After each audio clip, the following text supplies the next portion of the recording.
लेकिन आप पर तो कोई बंधन नहीं था। लेकिन बंधन से बचो, ये संसार का बंधन आपको हमको। अच्छा एक बात बताओ, अब इस बुढ़ापे में कहां तक भाग दौड़ करें? आप मुझसे कहो कि 100 किलोमीटर जाओ और 100 किलोमीटर लौट के आओ, तो मेरी हिम्मत नहीं पड़ रही।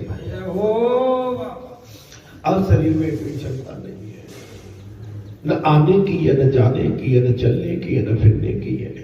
अब तो केवल यही है कि जितनी दूरी कम तय कर पाए उतना ठीक है, और एक जगह कहीं स्थिरता से बैठ के भगवान की कथा सुनो या सुनाओ।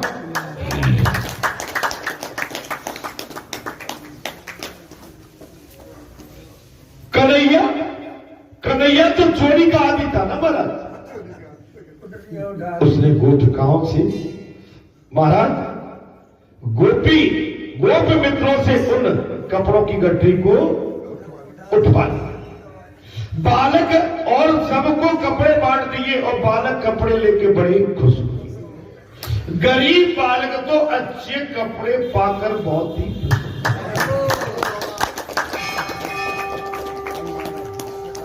जिसने कभी ऐसे कपड़े देखे नहीं हो, अमूल्य कपड़े, गरीब बालक वो अमूल्य कपड़े देख के बहुत खुश हो गए। कहने लगे ऐसे अच्छे वस्त्र के कारण आज हम महाराज चटपट हमारा क्या हो जाए,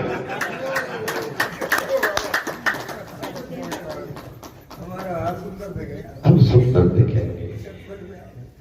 आप भी देखेंगे तो वस्त्र क्या नए हो तो अलग दिखते हैं और वैसे हो तो अलग दिखते हैं। हमारे ब्याह में तू आएगा ना कन्हैया? कन्हैया ने कहा मैं जरूर आऊंगा। ऐसी भावना करोगे कि तुम श्री कृष्ण के हो और श्री कृष्ण तुम्हारे, तो संबंध नजदीक आता है। देखिए संबंध वैसे तो आसानी से बनते नहीं है, लेकिन संबंध जिनसे बन जाते हैं तो संबंधों को स्थापित करके रखेंगे। बार बार संबंधों में गांठ नहीं आना चाहिए। मैंने कई बार कहा है, हम संसारी जीव हैं तो संसार में कई बात ऊपर की आएंगी, नीचे की आएंगी, इधर की आएंगी, उधर की आएंगी, पीछे से आएंगी, आगे से, लेकिन उन बातों में हम बह गए तो हमारी मित्रता में कटान आ जाएगा।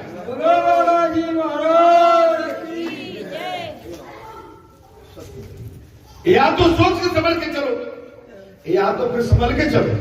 कैसे चलो? लेकिन अगर बात निकली तो बात तो दूर तक जाएगी। क्या जाएगी? तो हमें उसी के लिए तो ये सत्संग चल रहा है हमारा। श्री कृष्ण ने अपने गरीब मित्रों को वस्त्र पहनाए हैं और बाद में स्वयं पहने, क्योंकि भगवान श्री कृष्ण जब तक गोकुल में रहे थे तब तक उन्होंने सिले हुए वस्त्र नहीं पहने थे, क्योंकि उनके मित्रों के पास भी सिले हुए वस्त्र नहीं थे। इसलिए भगवान ने त्याग करके रखा था कि जब तक मेरे मित्र असली सिले हुए वस्त्र नहीं पहनेंगे तब तक मैं भी नहीं पहनूंगा। उनकी प्रतिज्ञा आज पूरी हो गई। ये मित्रता की बात है। अब मित्रता में ये नहीं है कि मित्र मिल गया और रास्ता बदल के चल दिए। मेरे बाबा नहीं, मैं तो भाई देखता रहता हूं, बुरा मत मान। अगर मित्र मिला है तो अपना नहीं भाई, पूछ तो लो, राम राम भैया तू कहां जा रहा है, तू कब लौटेगा? ठीक है, अच्छा अच्छे से जाना भैया, अच्छे से लौटाना, अपने स्वास्थ्य का ध्यान रखना। ठीक है, मित्र तुमको कुछ अच्छाई भाव दे के, अच्छा संदेश दे के विदा करेगा। माता भी तुमको आशीर्वाद दे के विदा करेगी। महापुरुष सत्पुरुष तुम्हें आशीर्वाद दे के विदा करेंगे। लेकिन संसार में बहकाने वाला तुम्हें ऊपर मिल जाए और तुम उसको कमल का फूल या गुलाब का फूल समझ के समझो कि इसकी चमक गुलाब जैसी है। अरे भैया, जो हर गुलाब गुलाब नहीं होता, हर फूल कमल नहीं होता। पता नहीं आप समझ पा रहे मेरे बाबा।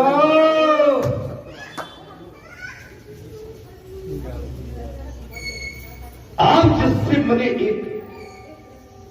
कहीं जाते हैं, आपने देखा होगा दिव्य स्थान पे 10-5 मिनट बैठते हैं, पानी पीते हैं, राम राम श्याम श्याम करती है। चाय आ जा तो चाय छोड़ के नहीं जाते। भोजन सामने थाली आ जा, अगर कोई रखने लागे कि भैया जी लेना ही पड़ेगा, तो उसमें से छोटा सा लोग ले। जल्दबाजी हमेशा महंगी पड़ जाती है कभी कभी। आप श्री कृष्ण ने अपने गरीब मित्रों को वस्त्र पहनाए और स्वयं पहने। उनकी आज प्रतिज्ञा हो गई। पहले वे बिना सिले हुए कपड़े पीताम्बरा और कमली पहनते थे। राम और कृष्ण ने आदर्श मित्र प्रेम के दृष्टांत जगत में रखे। भगवान ने भी सुग्रीव से, विभीषण से मित्रता की है, निभाई है। मैं आपसे वही तो आप बालाजी पे आते, हम बालाजी पे आते, बालाजी तुम्हारे लिए प्राण निकाल देते, छाती फाड़ देते। लेकिन बालाजी तुमसे नहीं चाहते कि तो रुपया पैसा कुछ झेरी लेके आ जाओ। बालाजी तो केवल तुमसे उसके बदले प्रेम चाहते, अपना प्रेम दो।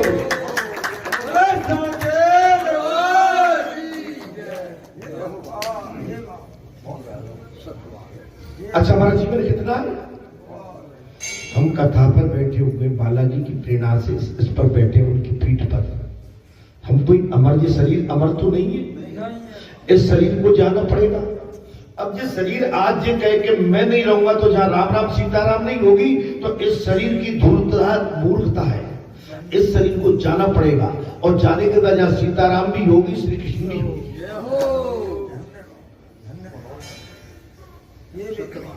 अगर कोई कहे कि मैं आज बिजली का तार जाने डालूंगा तो बिजली में करंट नहीं आएगा, भैया आता रहा है, और अभी भी आ रहा है, और आगे भी आता रहेगा।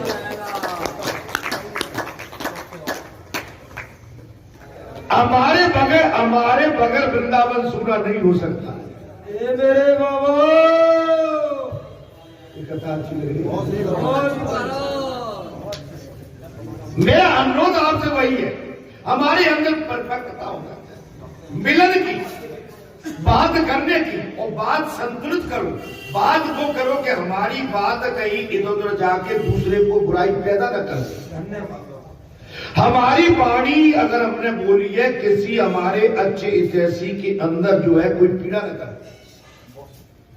मैं भाई बहुत खरी बात,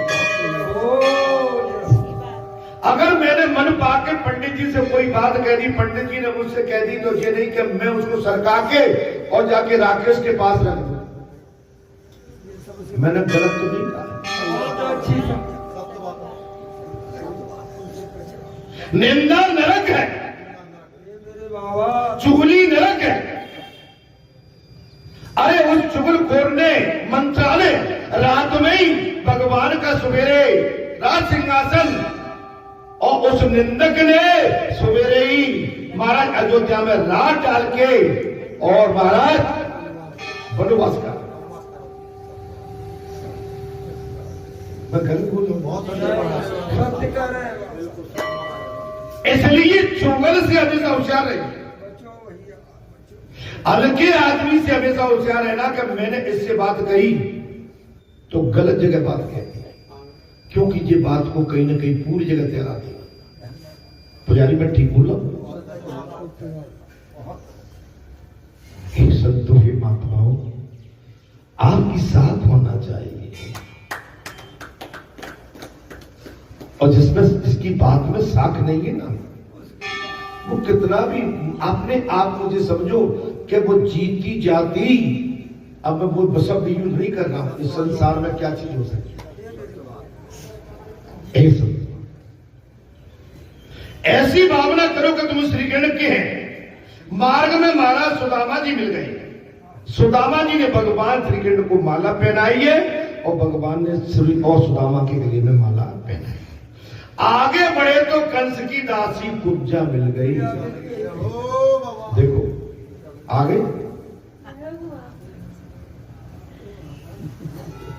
देखो, तुम सीन देखो,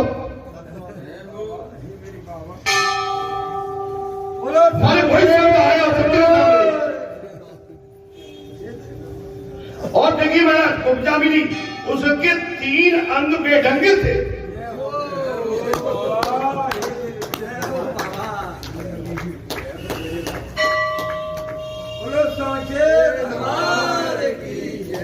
आगे बढ़े तो भगवान श्री कृष्ण को कुब्जा मिली है जिसके 3 अंग बेढंगे थे। वो चंदन पात्र लेकर जा रही थी, उसने प्रभु को चंदन दिया है तो वो प्रसन्न हो गए हैं। प्रभु ने सोचा इस कुब्जा ने मुझे चंदन देकर मेरी शोभा बढ़ाई है तो मैं भी इसकी शोभा बढ़ा दूंगा।